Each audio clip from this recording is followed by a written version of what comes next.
Hello everybody and welcome. I am the Beta Plan and this is Crusader Kings 2, our Neo-China Empire campaign. And the font farewell video, because this is the summary in which we look at all the deeds we have accomplished and where we came from. But before I start, I have to say, of course, it's not exactly the last video because I did make a promise to continue on a little bit further and see how far I could get. And I think there's quite some room to get a little further because, for instance, Lithuania is now completely broken up after our last few wars with the hordes. But that I won't do on camera, and I know there will be people that will be very interested to see that, to put it on camera and then to go into EU4, but I am not a professional and I have a limited amount of time that I can distribute. And I know there's also quite a few people that would like to see me at the head, at a certain point, of the Byzantine Empire. At least start in the Byzantine Empire. And let's see if we can complete Justinianus' dream over here. But that's a sales pitch for a different campaign. This is the Ming Empire, and this is where we managed, as a single county count, to create an empire so large that even the font is the largest font I have seen in quite some time. It beats even the Siberian waste. It's wow. That's what it is.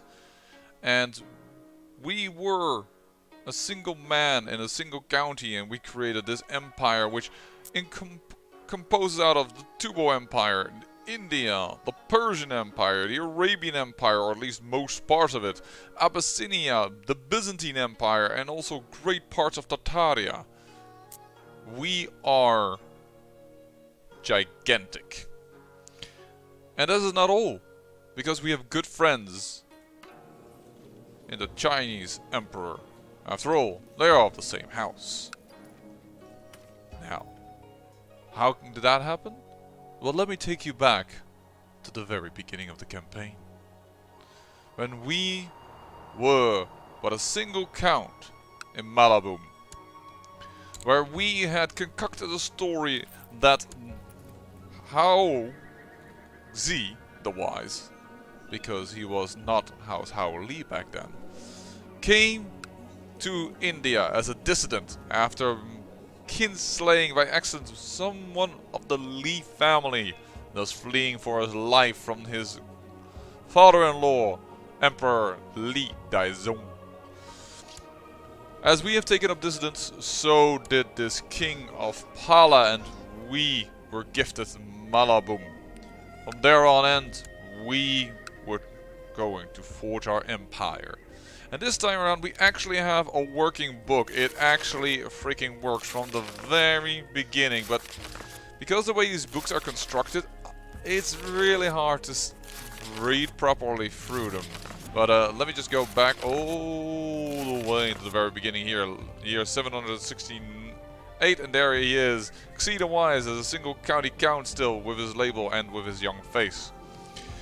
But yeah, we started over here in fabricating claims on Midnapur and working ourselves up to a ducal level.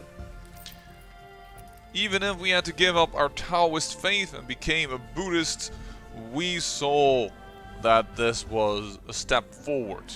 And it went actually rather quickly, because our son can already be seen holding much more realm size.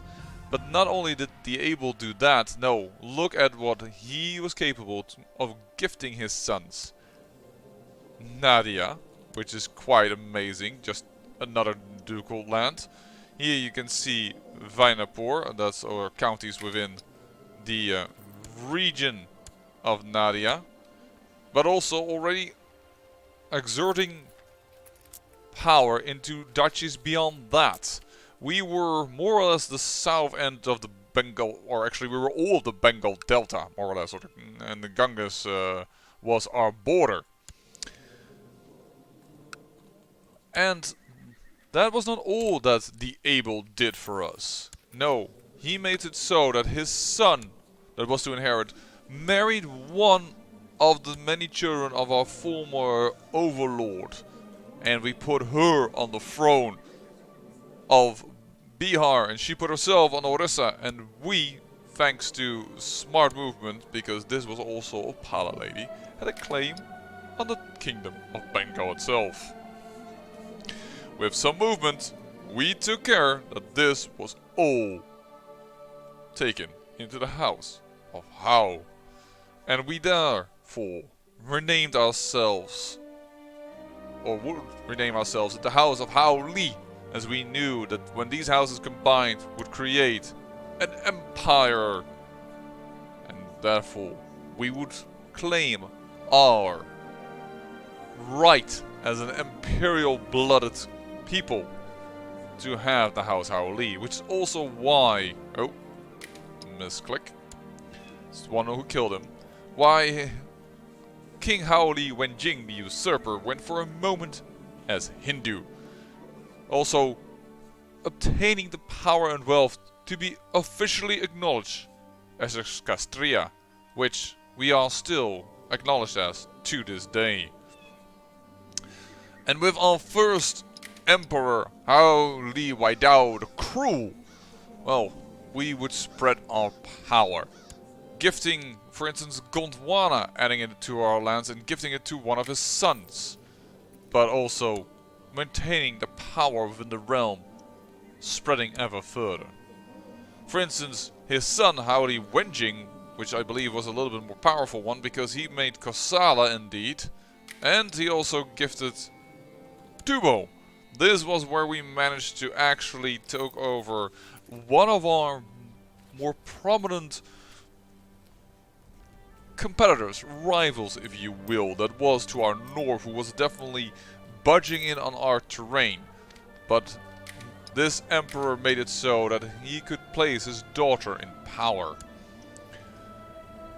Now, Emperor Hao Li Ying of the Ming Empire did also some amazing things, to be honest, because you may already notice that the Thunderbolt here has a different type of government. He used Chinese Imperial.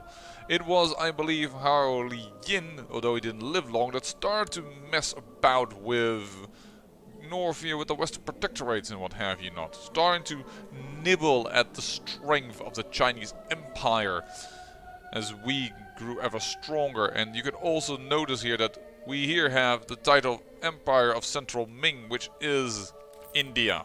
It's how we renamed India. So definitely forthcoming, and here you can see that we only hold the Ming Empire. So the Thunderbolt creating India and moving ever north.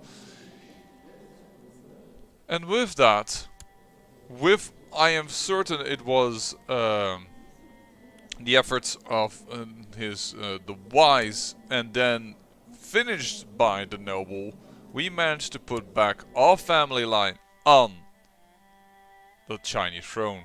The Confucian bureaucracy, and therefore automatically we were once again put into a feudal government. A bit unfortunate, but that was just simply the case.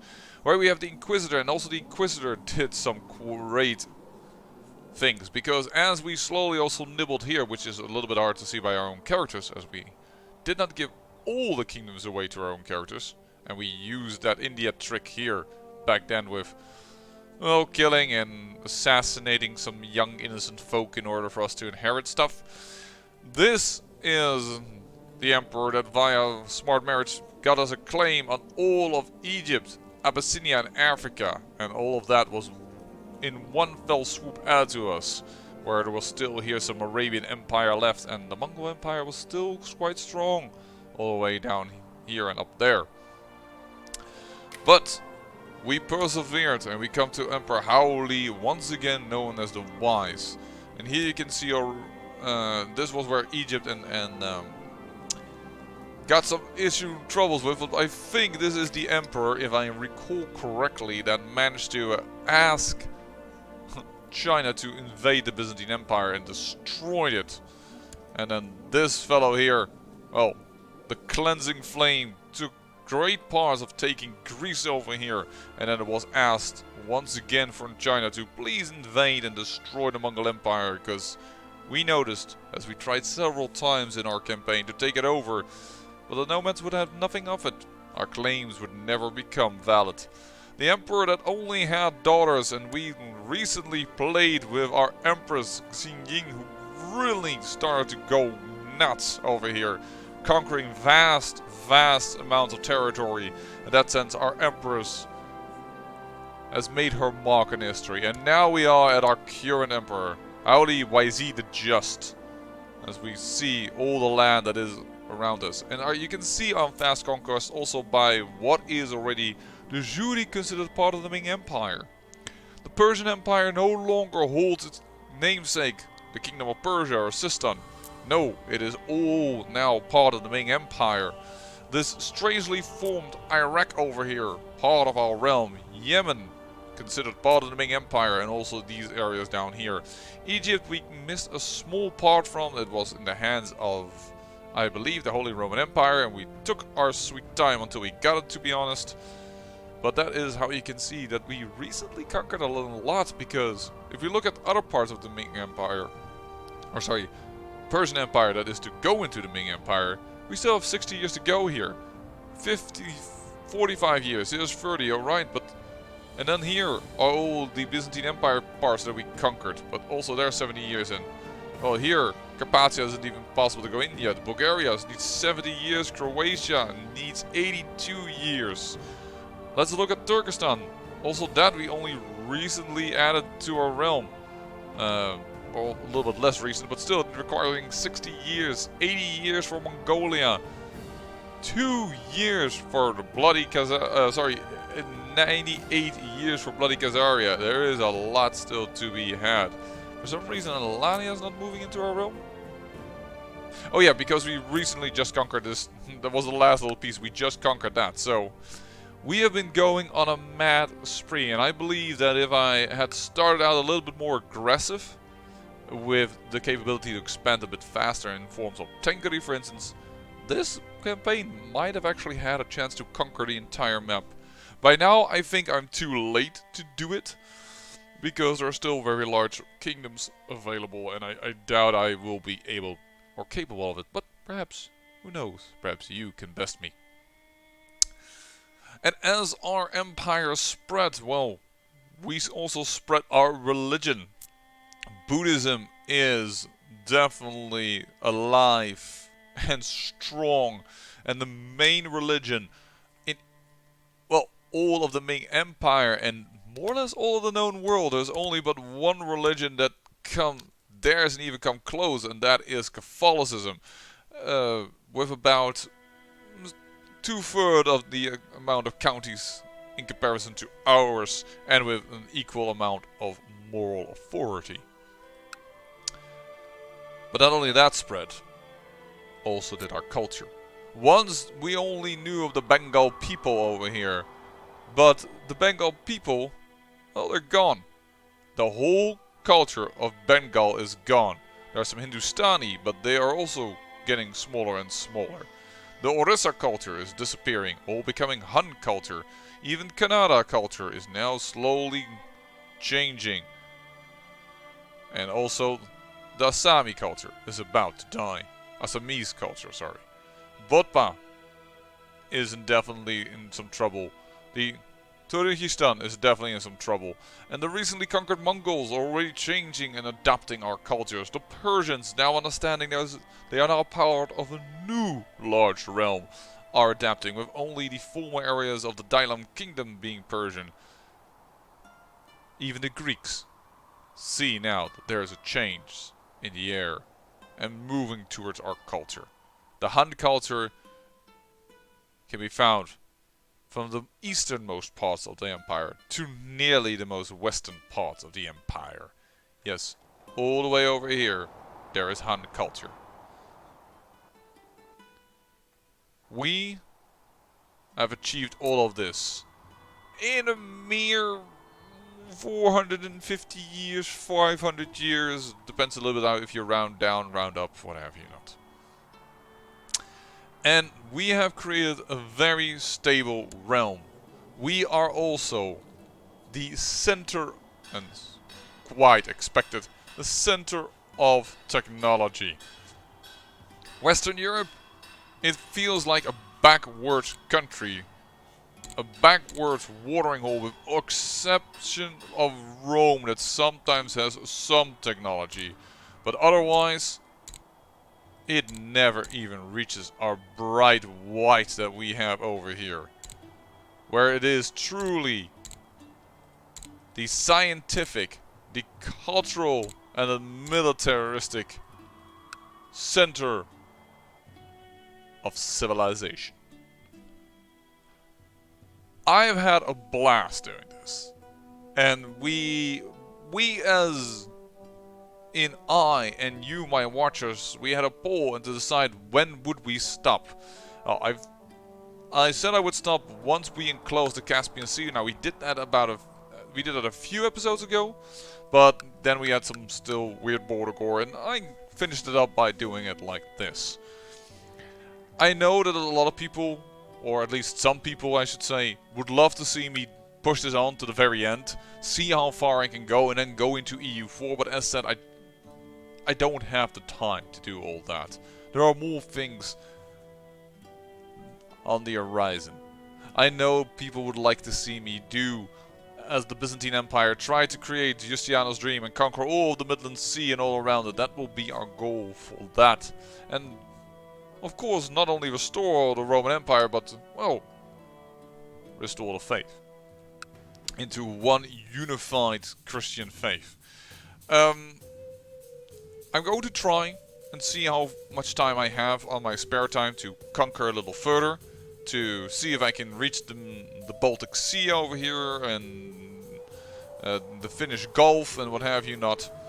To see if I can reach perhaps our family members. Oh, have they been recently removed from power? Yeah, until very recently they were in power over here. Now he lives over there. Okay, that is very unfortunate. For the longest time, due to the conquest of Jerusalem, our family actually held this county. As you can see.